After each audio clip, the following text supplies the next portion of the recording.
Good morning, everybody. Uneducated Economist here. So I want to take you guys on a little trip here. I want to show you guys something. So take you out of the car here.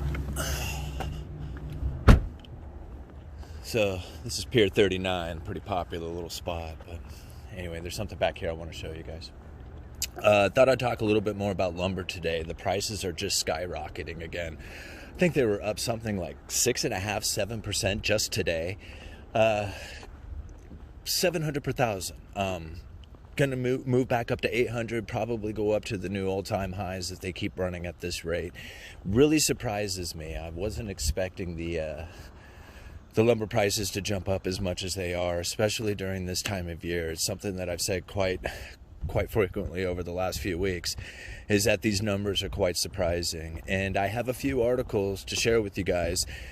And you know, when you look at like the home builders sentiment, sorry guys, it's a little chilly out here, so I'm having a hard time talking, but when you look at like the home builder sentiment, anything above 50 on the index is showing like positivity, and it's way up there. It's like up in the high 60s or something like that. And even though it's moved down a little bit, it's still quite elevated, and so it shows like home builders are really wanting to build right now, or at least they feel positive about building, I guess is probably what I should say. Now, lumber prices are just skyrocketing, so it's making it very difficult to try and fill in the inventory gap that has taken place right now, because there is so limited supply of inventory of houses that the prices are just skyrocketed, and that even the junkiest little houses right now are selling for an incredibly high amount. And with the interest rates as low as they are, it gives people the ability to make the interest or make the mortgage payments on these very expensive kind of beater homes, just because of those interest rates being as low as they are. Now, we already know from some of the statements coming from the Federal Reserve that it's mandatory, or almost not really mandatory, I shouldn't use that word, it's imperative that they maintain a properly functioning mortgage market in order to have a properly functioning monetary system. And they've already stated this, you know, kind of several times in the past, and that's one of the reasons why you see them buying up so much mortgage-backed securities. You think about it, if they weren't in the mortgage-backed security market and they had to rely on the free market to buy those mortgage-backed securities, I do not think the interest rates would be as low as they are. But, you know, it's just the way it is right now. So lumber prices, lumber really reflects a lot about what's going on inside of the economy, especially when it comes to the new building industries. And with lumber prices going up as fast as they are and as high as they are, building a new home has gotten quite expensive. And it leads me to believe why. Like, I mean, I knew why when everything was locking down, you know, and the mills were like curtailing development because they didn't think anybody would be building and stuff like that. That made a lot of sense. Like, that totally made sense to me. Why the lumber prices shot up, because everybody all of a sudden went out and started remodeling their homes. They're building fences, building decks, trying to make their place look a little better, considering that they're going to be staying at home for a while. So it really made sense. Curtailing by the mills, and then an inventory depletion by the like homeowners and remodelers and builders. And it took a while for that to kind of fix itself, you know, for the inventory to rebuild and for the prices to come back down to normal. Now we started to see that happen. Like, I think probably, excuse me guys, trying to talk. Anyway, so try not to put everybody on video here, but I wanted to come back here and show you guys something. So anyway, so that put like, the prices started coming down in like November, and I really thought, okay, here we go. We're going to start seeing normal prices again. Yeah, I'm going to sit down right here. Man, I have a hard time catching my breath lately. Let me see if I can do this without messing it up. So anyway, we had lumber prices come down in November. I thought, okay, here we go. We're going to start seeing the prices come back down to normal, but then they started shooting back up again.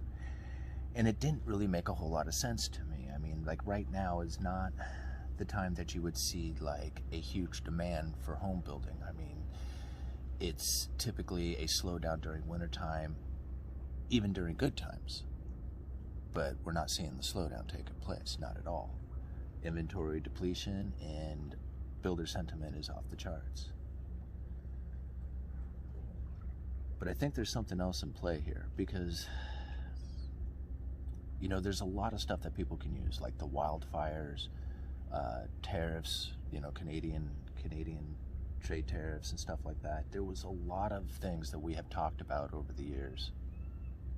But one thing that we really didn't talk about is something that's going on here in Oregon that it's hard for me to kind of talk about it, because it has a lot to do with an industry that is very big here, and it is very close to home. And what's going on here in Oregon is that we have some of the leanest, like, I don't know how to say it. There was a time in the state of Oregon, because Oregon is like the #1 producer of lumber in the United States. And you think about it, if you can make Oregon do something, then you could probably get the rest of the states to do it too. But something interesting has taken place in Oregon, and that is we have some of the leanest laws when it comes to like Wallstreet profits and how much they get. They cut more lumber here, and we take home the least amount of tax revenue. We used to have a time here in this state where it was private land ownership and small mills producing lumber, and that has switched over to major corporations. Part of this lobbying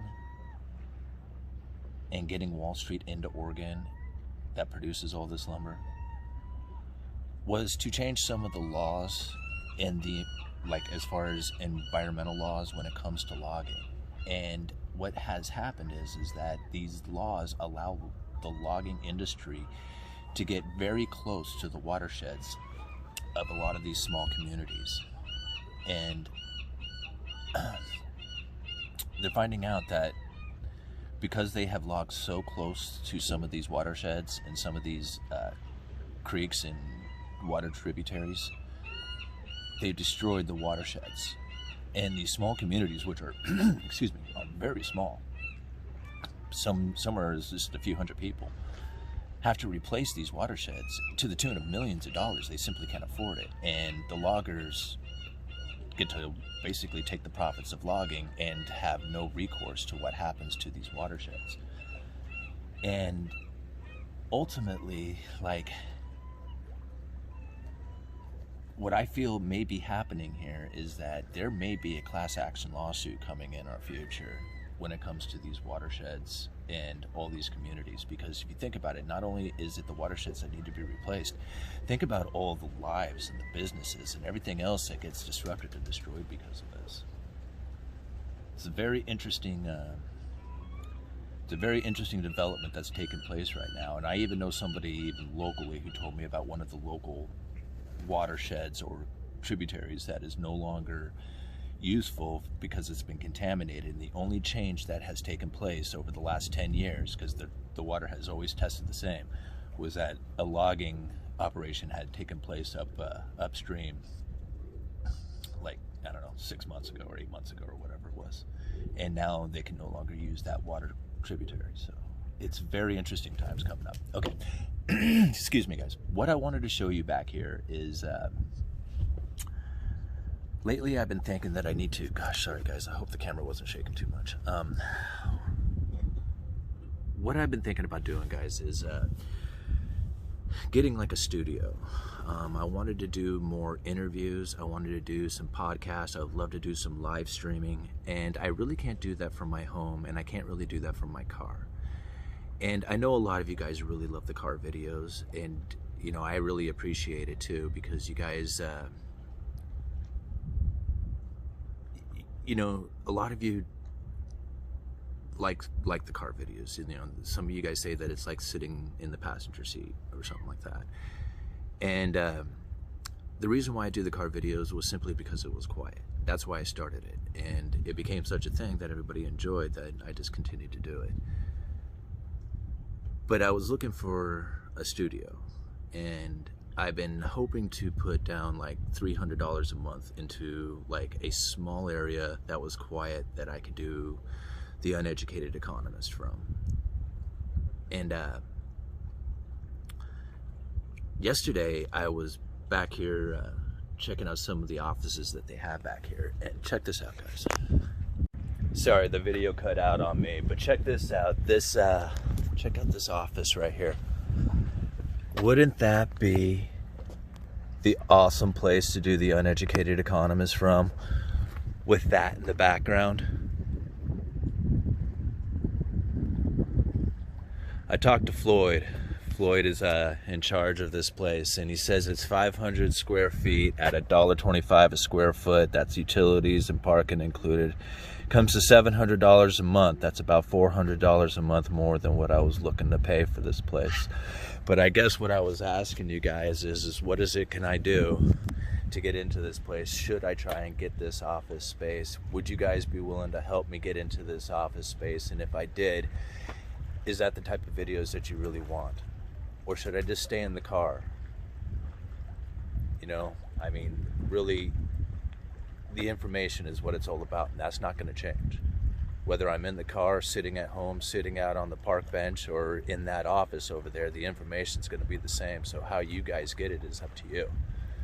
I would love to have that office, but it's going to cost a lot of money. It's more than I want to put in. But with your guys' help, I can do it, if that's what you truly wanted. You know, I never thought the Uneducated Economist would make it to this sort of level, but I'm sitting here looking at this sort of scenery, contemplating getting an office on this dock. It's amazing times, you know, and I appreciate you guys' help along this journey, because it's been amazing. So anyway, let me know what you guys think about the whole watersheds and the logging industry, what's going on with the lumber prices, because they are just off the charts again today. Here, I'll give you a shot of the river, or not the river, but the bridge. Look at that.